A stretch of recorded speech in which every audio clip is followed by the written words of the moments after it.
The phone I bought at a garage sale already had someone's life inside it. I wasn't even planning to stop. It was one of those slow Saturday mornings where people put random things out on tables in front of their houses hoping someone might want them. Most of the time it's old kitchen stuff, worn books, tools that barely work anymore. But I had some time to kill, so I pulled over. The phone caught my attention because it looked almost new. A newer model than the one I had, and the guy selling it only wanted $20 for it. When I asked why it was so cheap, he shrugged and said his nephew had left it behind when he moved out. I figured maybe the battery was bad or the screen was cracked somewhere I couldn't see. But it worked perfectly. When I turned it on later that afternoon, I realized something strange right away. It hadn't been reset. Normally when you buy a used phone, everything is wiped. This one still had photos, messages, apps, everything. The name on the lock screen was Lena. At first I thought about resetting it myself and moving on. But curiosity is a powerful thing. I opened the photos. Most of them were normal. Pictures of food, sunsets, random screenshots. The kind of things everyone collects on their phone without thinking much about it. But mixed in were photos of the same man over and over again. Different places, different days, but always him. At the park. Walking into a grocery store. Sitting in his car. Standing outside what looked like an office building. None of the pictures looked like they were taken with his knowledge. I told myself I was probably misunderstanding. Maybe it was a boyfriend or someone she knew well. Then I opened the Notes app. There were dozens of entries. Dates. Times. Locations. And next to them, descriptions of that same man. What he wore. Who he spoke to.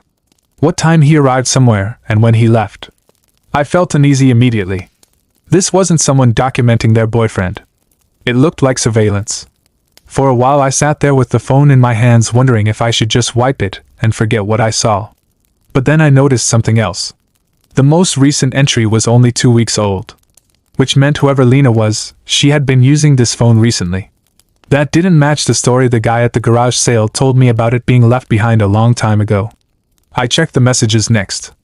Most conversations were ordinary. But one thread near the top had no contact name. Just a number. The messages were short and strange. Did you see him today? Same routine? Keep watching. That was enough for me. I powered the phone off and left it sitting on my kitchen table for the rest of the night. Part of me didn't want to get involved in something that clearly had nothing to do with me. But another part of me kept thinking about the man in the photos. The next morning I turned the phone back on. A notification popped up immediately. A new message from that same number. It said only one thing. Where are the updates? I stared at the screen for a long time. Whoever had been using that phone clearly hadn't told this person it was gone. Which meant someone out there thought Lena was still watching. I never replied to the message.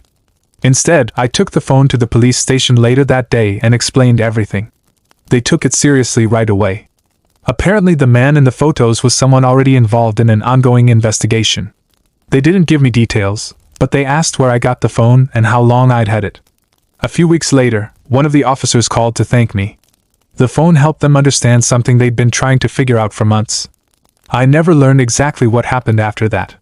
Sometimes I still think about Lena, who she was, why she was following that man, and how her phone ended up on a folding table at a garage sale.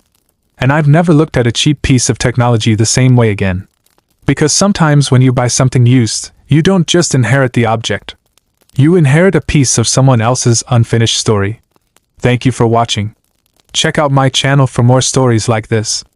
Please subscribe, like, comment, and share. Midnight Tea Stories.